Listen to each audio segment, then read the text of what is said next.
Family background अच्छा होने से बेटा अच्छा होगा जरूरी नहीं है।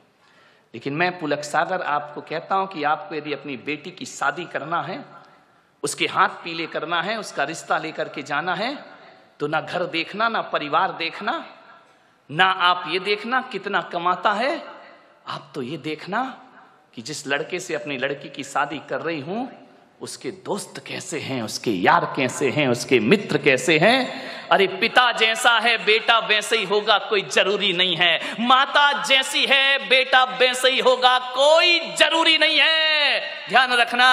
लेकिन ये बिल्कुल जरूरी है कि दोस्त जैसे होंगे लड़का वैसा। दोस्तों का बैकग्राउंड देखो, आप ये देखो किसके साथ उठता है, किसके साथ बैठता है, कहां जा। माँ बाप से छिपके काम करते हैं लड़के, माता पिता को पता नहीं चलता, और दोस्त सड़कों पे बाहर क्या करते हैं। किसी भी बेटी की शादी करो तो लड़के के दोस्तों के बारे में जानकारी जरूर लेना। यदि लड़का अच्छा होगा तो अच्छे लोगों की संगति में उठता बैठता होगा, वो लड़का यदि खराब होगा तो गलत लोगों की संगति में उठता बैठता। आदमी जैसे माँ बाप होते हैं वैसा नहीं होता, जैसे दोस्त होते हैं आदमी वैसा हुआ करता है, ध्यान रखिए। मान्यवर एक सीख दी है मैंने आपको, इस पर कोई ध्यान नहीं देता है। आप बताइए ना, एक बेटा सही गलत किसकी वजह से होता है? बाप की वजह से, मां की वजह से नहीं मेरे भाई। एक शराबी बाप भी चाहता है कि मेरा बेटा शराब ना पिए, ध्यान रखना। एक जुआड़ी भी चाहता है कि मेरा बेटा जुआ ना खेले, और एक बेश्या भी चाहती है कि मेरी औलाद इस गंदगी में जीवन ना बिताए, ध्यान रखना। एक चोर ने भी ये सपना नहीं देखा होगा कि मेरा बेटा चोर बने।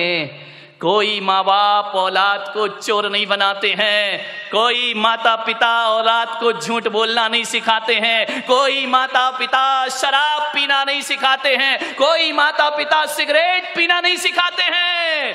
सिगरेट पीने वाला बाप भी चाहता है कि मेरा बेटा सिगरेट ना पिए, ध्यान रखना। मान्यवर मालूम है सिगरेट पीना कौन सिखाता है?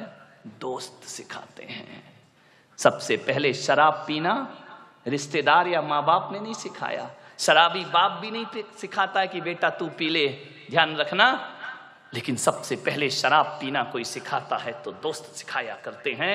सबसे पहले हाथ में सिगरेट आई तो माँ बाप और भाई के द्वारा नहीं, एक दोस्त के द्वारा हमारे हाथ में सिगरेट आती है, एक दोस्त के द्वारा हमारे जीवन में गलत चीजें आती हैं। और जब आदमी का स्टेटस ऐसा बन गया है, सिगरेट नहीं पिए, शराब नहीं पिए, तो कहते अरे कहां पिछड़ा हुआ आदमी, दुनिया चांद पे पहुंच गई, तू अगरबत्ती में लटका है। ध्यान रखिए मान्यवर, ऐसे बहकाने वाले बहुत मिलेंगे जिंदगी में।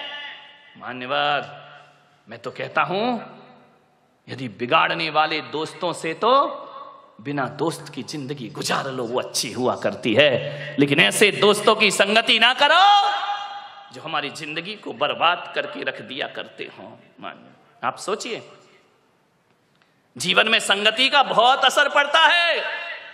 एक पानी की बूंद जो आकाश से गिरती है, और यदि वही पानी की बूंद किसी नीम के पेड़ में चली जाए तो उसका स्वाद कैसा हो जाता है मेरे भाई? बताइए, कड़वा हो जाता है। नीम जानते हो? नहीं जानते हैं तो बोलो ना जानते हैं, नहीं तो मैं समझता तुम कुछ जानते ही नहीं हो।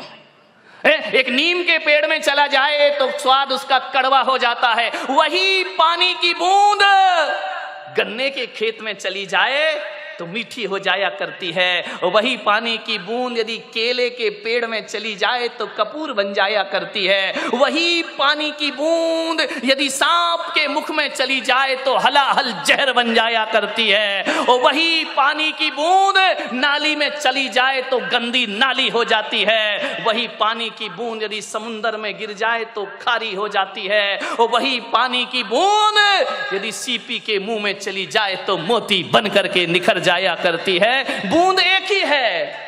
ये इतने रूप क्यों हुए उस बूंद के? संगति के कारण से। किसकी संगति करी उसने? मोती बना सीप की संगति से और जहर बना सांप की संगति से। ध्यान